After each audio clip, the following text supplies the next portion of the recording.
दोस्तों, GST return due date issue को लेकर के एक वीडियो मैंने आपके साथ शेयर की थी।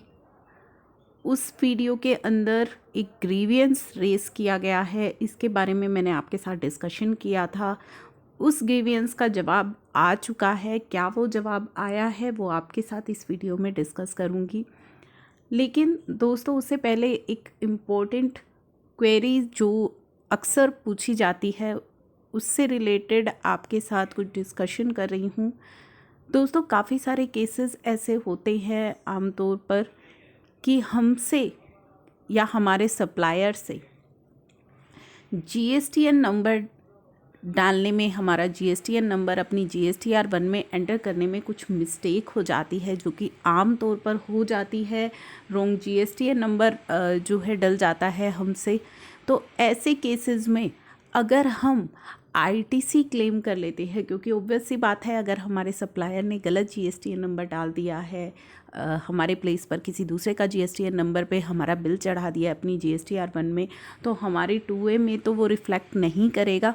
तो ऐसे केस में अगर हम आईटीसी क्लेम कर लेते हैं, क्योंकि हमारा जो आईटीसी है वो बिल्कुल जेन्युइन है, हमें मिलना चाहिए, और हम अगर उस आईटीसी को क्लेम कर लेते हैं तो क्या हम उस आईटीसी को क्लेम करने के लिए एलिजिबल हैं? इस तरह के आम तौर पर क्वेरीज़ पूछी जाती हैं। आमतौर पर ऐसी परेशानियां फेस करनी पड़ती हैं हमें, क्योंकि सप्लायर की मिस्टेक की वजह से, क्योंकि सप्लायर तो जो है वो पूरा टैक्स आगे जमा करवा चुका है गवर्नमेंट को।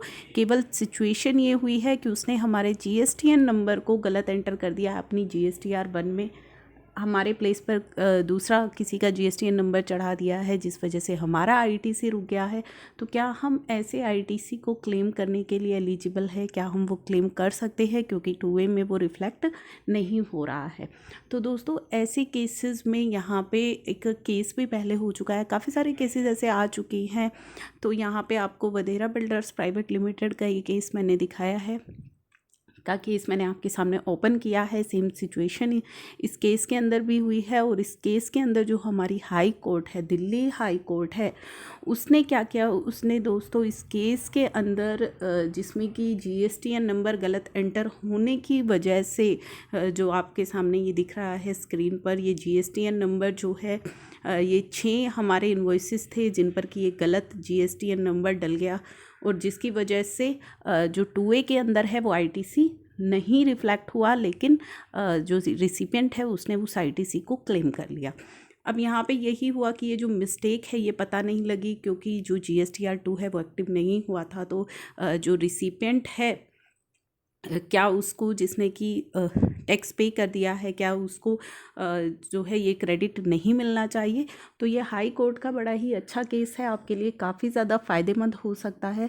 इस केस के अंदर हाई कोर्ट ने भी एक इंटरिम ऑर्डर पास किया और सप्लायर को अलाउ किया कि वो अपनी मैनुअली जो जीएसटीआर 1 है जो उसने फ़ाइल की है उसकी गलतियां ठीक कर ले, मैनुअली अपनी जीएसटीआर 1 को सबमिट कर दे, उसके अंदर करेक्शन कर दे जीएसटी नंबर्स की।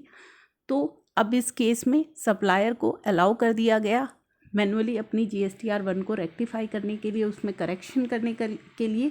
तो ऐसे केस में जब ये हुआ होगा तो रिसिपिएंट ने जो उस हाई कोर्ट की कॉपी है, या जो इंटरिम ऑर्डर जो हाई कोर्ट ने पास किया था, और जो करेक्शंस जो सप्लायर ने करी है उसकी कॉपी, जो रिटर्न उसने मैनुअली फाइल करी है उसकी एक्नॉलेजमेंट कॉपी, वो सारी अपने ऑफिसर को सबमिट कराई होगी जीएसटी ऑफिसर के पास, और जो उसको पूरा प्रूफ दिया होगा कि जो भले ही 2A में जो आईटीसी नहीं आ रहा है, लेकिन जो उसने क्लेम किया है वो उसको क्लेम करने के लिए एलिजिबल है, वो वैलिड है। वहाँ पे किसी तरह की, क्योंकि टैक्स वो पेमेंट कर चुका है, तो पूरा समराइज्ड वे में उसने रिप्लाई करके जो है ऑफिसर को सबमिट करी होगी। तो इस तरह के आमतौर पर केसेस हमारे साथ हो जाते हैं जहाँ पे आईटीसी जो है हमारा बनता है, जेन्युइनली बनता है, लेकिन हम क्लेम हमारी 2A में रिफ्लेक्ट नहीं होता, जिसकी वजह से हम उसे क्लेम नहीं कर पाते। तो आज का प्रश्न यही था कि अगर 2A में नहीं आ रहा है और हम एलिजिबल है उस आईटीसी को क्लेम करने के लिए, तो क्या हम उसको क्लेम कर सकते हैं। तो इस तरह की केसेस आपके लिए काफ़ी ज़्यादा बेनिफिशियल हो सकती है, इस तरह की जजमेंट्स, तभी मैंने आपके साथ ये शेयर की है। अब हम बात कर लेते हैं हमारी जो जीएसटी रिटर्न्स पर मैंने आपके साथ एक वीडियो शेयर की थी, जिसमें जीएसटी रिटर्न में मैंने आपको बताया था उस वीडियो के अंदर कि एक ग्रीवियंस रेज की गई है, जहाँ पे कहा गया है कि अगर पब्लिक हॉलीडे पर या संडे पर जीएसटी रिटर्न की ड्यू डेट आती है तो नेक्स्ट डे को ड्यू डेट माना जाएगा। तो उस पर जो दोस्तों रिमार्क्स आई हैं वो मैं आपको यहाँ पे रीड करके बता रही हूँ। उन्होंने बोला है कि it is to inform you that GST return are filed online on GST portal. उनका कहना है कि जीएसटी रिटर्न्स तो जो है तुम जीएसटी पोर्टल पर ऑनलाइन फाइल करते हो and not in the GST offices. आप उसे जीएसटी ऑफिसेज में फाइल नहीं करते हो। Due dates for filing GST returns have been prescribed in CGST act 2017। जो ड्यू डेट्स हैं वो प्रिस्क्राइब की गई हैं सीजीएसटी एक्ट के अंदर। And notification issued there under, या जो नोटिफिकेशन आती है उनमें the same have to be adhered to while filing the return that are required under the CGST act. तो पूरा का पूरा इन्होंने कह दिया है कि you have to follow the CGST act. उसके अंदर ये ड्यू डेट प्रिस्क्राइब की गई है और जो जीएसटी रिटर्न है वो आप ऑनलाइन फाइल कर रहे हैं जीएसटी पोर्टल पर, ना कि जीएसटी ऑफिसेज के अंदर। तो ये उनका जवाब आया है। तो दोस्तों उन्होंने तो बिल्कुल ही इस चीज़ को मना कर दिया है। अब इस पर उनके इस जवाब पर अपील फाइल की जा चुकी है। जो अपील की डिटेल्स आपको नीचे दिखाई देंगी। अपील के बारे में यहाँ पे बताया गया है कि जो जनरल क्लॉज एक्ट है it सुपरसीड्स all the central and state law including CGST law for the specific provisions made in it।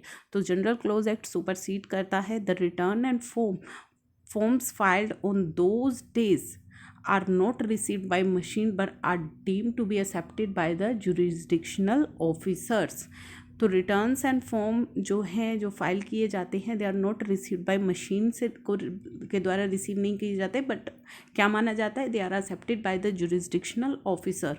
The GST law should provide for adequate relief where in the due date falls on public holiday as kindly provide the clause if any in GST Act which override the general clause provision of due date।